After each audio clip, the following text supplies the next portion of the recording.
Olá! Sejam muito bem-vindos. Em um mundo que está literalmente transbordando de informação, fica a pergunta: como é que a gente separa o que é verdade do que é mentira? Hoje, a gente vai mergulhar de cabeça nesse complexo campo de batalha da desinformação.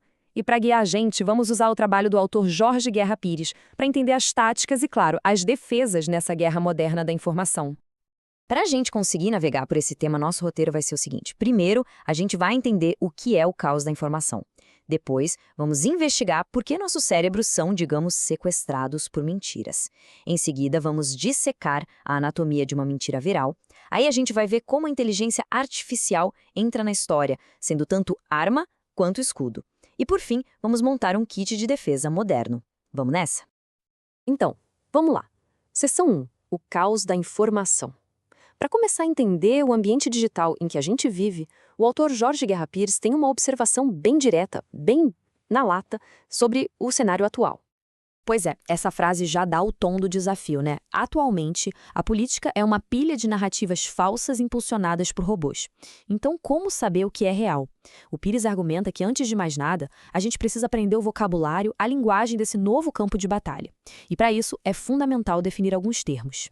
Primeiro de tudo, a desinformação. Pensa nela como a mentira com intenção. É algo calculado, deliberadamente criado, para enganar, para manipular a opinião pública e conseguir alguma vantagem, seja política, econômica ou ideológica. Depois vem a infodemia. Aqui o problema não é necessariamente a mentira em si, mas o volume absurdo de informação. É tanta coisa, tanto ruído, que a verdade acaba se afogando no meio de tudo. Fica quase impossível achar uma solução ou saber em que acreditar. Agora a gente entra num território bem perigoso, o discurso de ódio. Ele não é sobre debate de ideias, ele usa a liberdade de expressão como uma arma mesmo, para atacar, para discriminar e para incitar violência contra grupos específicos e vulneráveis. E claro, o termo que todo mundo conhece, fake news. Só que o autor faz um alerta importante aqui. A palavra ficou tão popular e tão usada para simplesmente descartar qualquer notícia que a gente não gosta, que ela acabou perdendo a precisão. Por isso, é melhor usar os termos mais específicos que a gente acabou de ver. Ok, agora que a gente já definiu as ameaças, vem a pergunta crucial: por que tudo isso funciona tão bem contra a gente? Vamos para a seção 2. Por que nossos cérebros são sequestrados? A grande questão é essa: por que a gente cai tão fácil nessas armadilhas? Bom, o autor nos leva até o trabalho de um vencedor do Prêmio Nobel, Daniel Kahneman. Ele explica que nosso cérebro funciona com base em dois sistemas bem diferentes. Olha só que interessante, a desinformação é toda projetada para falar com o nosso sistema 1. É o nosso lado rápido, automático, emocional. Ele adora atalhos. A desinformação basicamente ignora o sistema 2, que é o nosso lado lento, racional, que exige esforço para analisar as coisas. Ou seja, ela nos faz reagir antes mesmo que a gente tenha a chance de pensar. E, para quem acha que isso é um problema de agora, dá uma olhada nessa linha do tempo. O Pires nos lembra que manipular nosso sistema 1 é uma tática antiga. Desde a revolta da vacina, em 1904, que foi alimentada por boatos absurdos, até conspirações modernas. A estratégia é a mesma. O que mudou? A velocidade e a escala. Hoje, com bots e inteligência artificial, uma mentira dá volta ao mundo em segundos. Certo, vamos ver como isso funciona na prática. Na seção 3, a gente vai analisar um exemplo bem emblemático das eleições de 2018 no Brasil, que o Pires desconstrói para mostrar toda a engenharia por trás de uma mentira viral. Essa linha do tempo é impressionante. Repara como uma mentira é construída. Tudo começa anos antes, com um projeto real, chamado Escola Sem Homofobia, para combater bullying. Durante os debates, os opositores dão um apelido pejorativo, kit gay. O projeto é engavetado. Anos se passam e aí, em 2018, surge uma história completamente inventada sobre mamadeiras com formato de pênis. É a prova de como uma política pública real pode ser distorcida até virar uma mentira grotesca, feita sob medida para gerar pânico moral.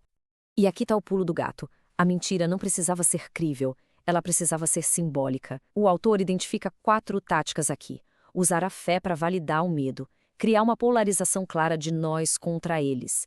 Desumanizar o outro, transformando pessoas em símbolos monstruosos. E, por fim, a própria notícia falsa cria a realidade que ela diz denunciar. O objetivo não era convencer pela lógica, mas ativar gatilhos emocionais muito fortes como o medo e o nojo. Bom, Esse campo de batalha da informação foi completamente transformado pela tecnologia, né? E a estrela aqui é a inteligência artificial. Na seção 4, a gente vai ver como o Pires mostra que a IA é uma verdadeira espada de dois gumes.